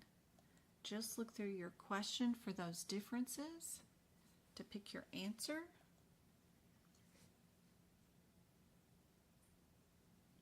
Thank you for the 4,000 taps on TikTok and the shares. How many did we end up on YouTube? We got 20 likes and 32 people on. 5 new YouTube members. I hope those YouTube memberships help you guys out.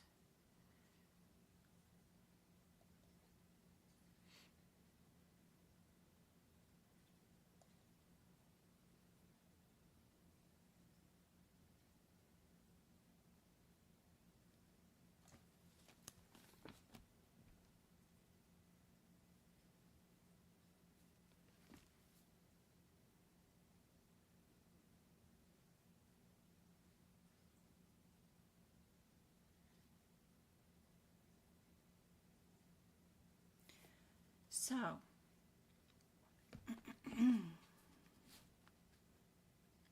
what did we do? Why did we go into the body today to do anything? It was because the patient had a positive stool sample, which means they have blood and stool, which means the colonoscopy that they scheduled today was a diagnostic one because we don't know why they have blood in their stool, right? If you are going to code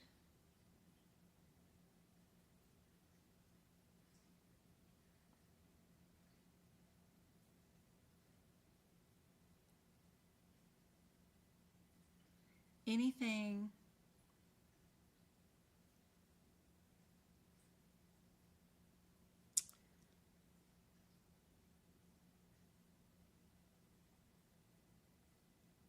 you need to make sure you're not doing a therapeutic code for today's visit. Be sure you're not doing a therapeutic colonoscopy, like going straight in to fix something. Make sure you're picking a code that is still diagnostic. Good tip for this area is to keep those two very different. You may go in there and you might cauterize and stop bleeding, right? Because there is bleeding.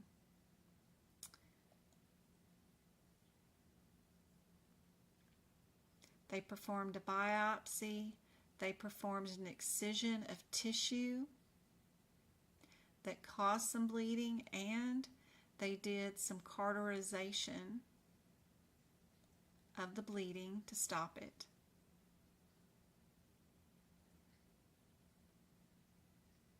All this was just to get a diagnosis, so make sure you don't pick a therapeutic code. But we did a biopsy, we did an excision, and we did a cryotherapy or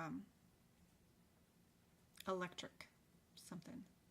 Bipolar, we froze it. We didn't call it cauterization. What do you guys think is the answer?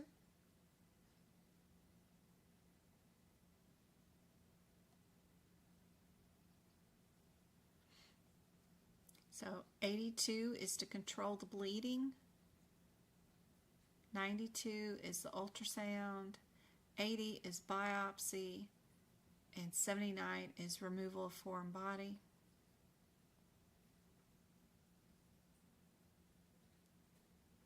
They did a biopsy and an excision. The excision caused the bleeding. Can we code for something we did to the patient? Now, if we knew the patient was bleeding from a particular area and we scheduled a surgery to stop the bleeding, then we could bill for that. But because our attempts at getting a diagnosis for this patient caused the bleeding, you can't really bill for fixing the bleeding, because that's probably not why they had the blood in the stool to begin with, because obviously they didn't have that particular area bleeding because we caused a wound by excising the tissue from there. Anyway, number one, we know we can't bill for this because we didn't schedule today's appointment to stop bleeding. We didn't do ultrasound. And we didn't remove a foreign body. We removed some skin, but it wasn't a foreign body. This happens to be the #1 code in the ER for adults, by the way. They're always having foreign bodies. I don't know why. The #1 reason why children are in the ER is injuries off of trampolines. And adults have foreign bodies. It's kind of interesting. Anyway, our answer is C.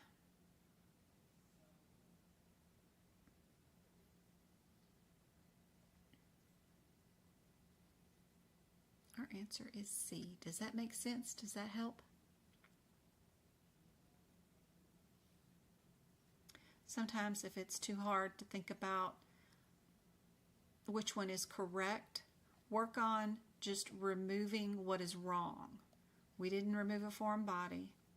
We can't bill for controlled bleeding because we caused the bleeding. We didn't do an ultrasound. Well, that just leaves me with one more answer left. So maybe a little easier path to do this one.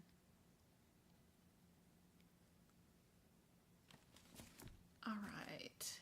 We only have the difference between the 50 and the 60 code.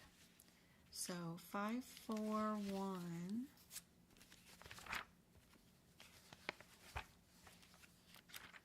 Everybody still awake? Everybody okay? 541. 50 and 60. What's our differences? Oh, those circumcisions. Lord. Okay. One circumcision uses a clamp. The other circumcision does surgical excision. We either cut it off or use scissors or we use a clamp. So how did we do our circumcision? These codes will likely be on your exam for sure.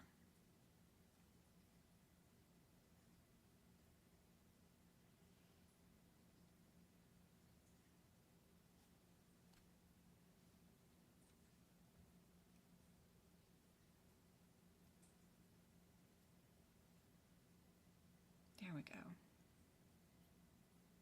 What do you guys think the answer is for this one?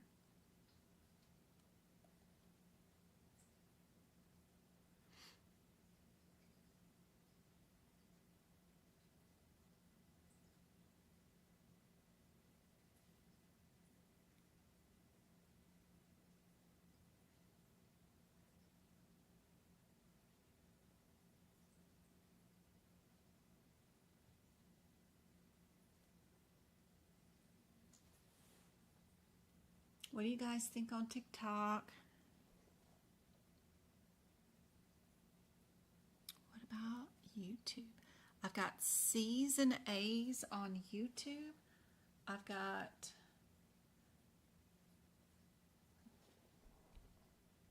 D's on D's maybe? D's, C's. We've got no dorsal block. Right? What does our CPT book say right here in our parenthetical underneath the codes? It says report 54150 with modifier 52 when performed without a dorsal ring block. So we have without a dorsal ring block.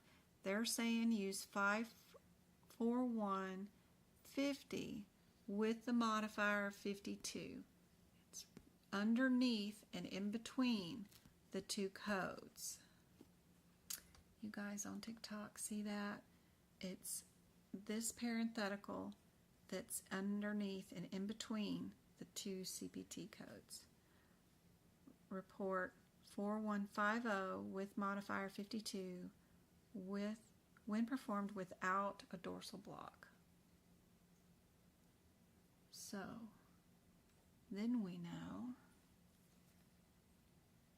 our answer is A. for this one.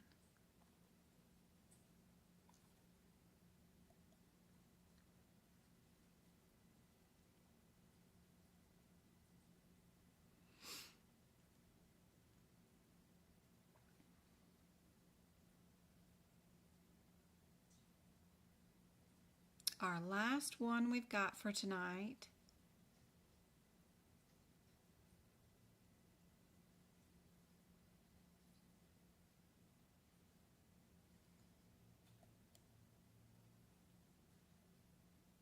where's my pencil? All right. We're not going to worry about the stuff that's happening back here. Ugh, I can get this to work. Don't worry about all that. Worry about our differences here. We've got 3 codes that have the second and third digits right here as 23. They might be all under the same header. What's going on with our 523s? And our first one encoding numerical order is 20. 523. 523. 20. Okay. Is a scope, removal, and then 30 is with manipulation. 52.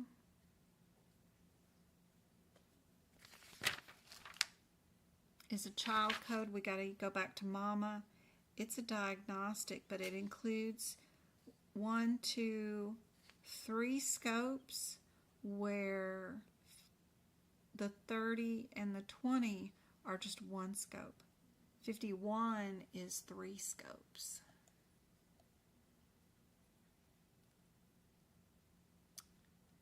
Would we have done 2 procedures in this question?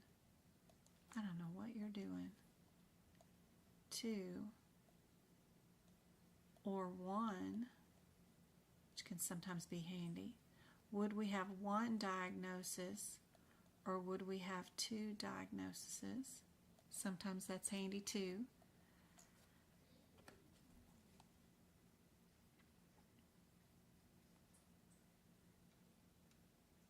The replay for today's live will be free on YouTube. You guys can watch it and replay it.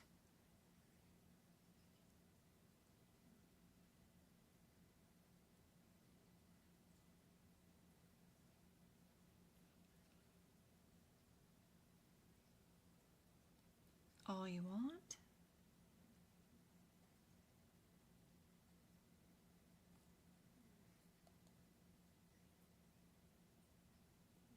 We had a stone was found. It was not removed, but it was moved around.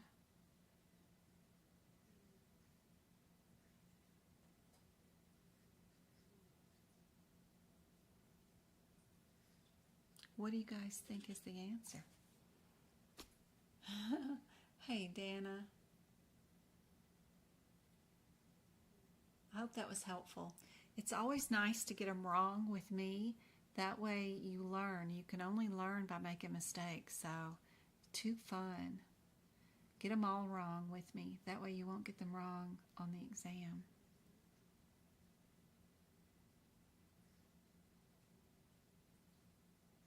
Indeed, A is the answer for this one. Just manipulation. That's all you had to do for that one. Super easy. I hope this has been helpful for sure. There's a ton of resources on my website. If you guys need me, you can now book just a conversation with me too. So that's available under workshops and tutoring. We do have a workshop coming up on Sunday the 18th. We're going to do 75 questions in 3 hours. If you guys want to attend, you can book one-on-one practice questions with me or just have a conversation with me if you want to. There's flashcards on the website now too that you can print off and practice. I'm going to work on the CPMA course and do that live on YouTube if anybody wants to join in on that. And I'm also going to go through this Bucks Advanced Medical Coding book and see what we can find and play around with that before I got to turn it back in because I just rented it from a college. But I hope these are helpful, and I hope I find more information out of this clinical example book too. It'd be really cool. But we'll do 3 more lives on next week. Monday's time is going to have to be switched around just a little bit. I got to be at the school at 4:15 because I got a local swimming pool company to also sponsor Travis on the cheer squad, and they want to come and record a video with Travis when they give the donation money, and I told them I would be there. So I don't know, we'll do the live at some point Monday, probably before then, maybe at lunchtime. And then Wednesday and Friday we'll do 2 hours, same time, 4 o'clock. It'll be good for us here for those days of the week. So we'll do 6 hours of free lessons next week. We also I've got 3 tutorings already scheduled for next week, and going to see MK, I think, one day, Friday next week, too, for tutoring. So excited about that. I hope that's helpful. Let me know in the comments on any of my videos what you guys want to go over or see, what items you need me to create for you. Give me some ideas, what you need. We'll start book prepping soon, too, for guidelines and notes. So I hope to see you guys in all of my lives and prepping for this stuff. I hope this was helpful, these practice exam questions, and don't forget to go back through this video and mark these examples in your book so that you have them during the exam that you're going to take. Don't forget to join our free study group. You can ask tons of questions and have other people in your industry. Networking is key for finding a job later on, too, in this area. So if you have not, please start attending your chapter meetings with even if your local chapter is hours away and you don't ever plan on visiting them, please attend your monthly meetings with them when they have free webinars. That way, if you need a job later on, they already recognize your name and can tell you when there's a job opening in your state or region or whatever. So don't forget about networking. It is important. Okay, guys? I love y'all. I will see you most definitely on Monday, probably around lunchtime, and then Wednesday, 4 o'clock, Arizona time zone, and Friday, Arizona time zone. But I will be live on YouTube for the YouTube memberships, doing all kinds of prep work this weekend because I'm home all weekend. So we'll be live again directly on YouTube. So I hope to see you guys over there. Hope this was helpful.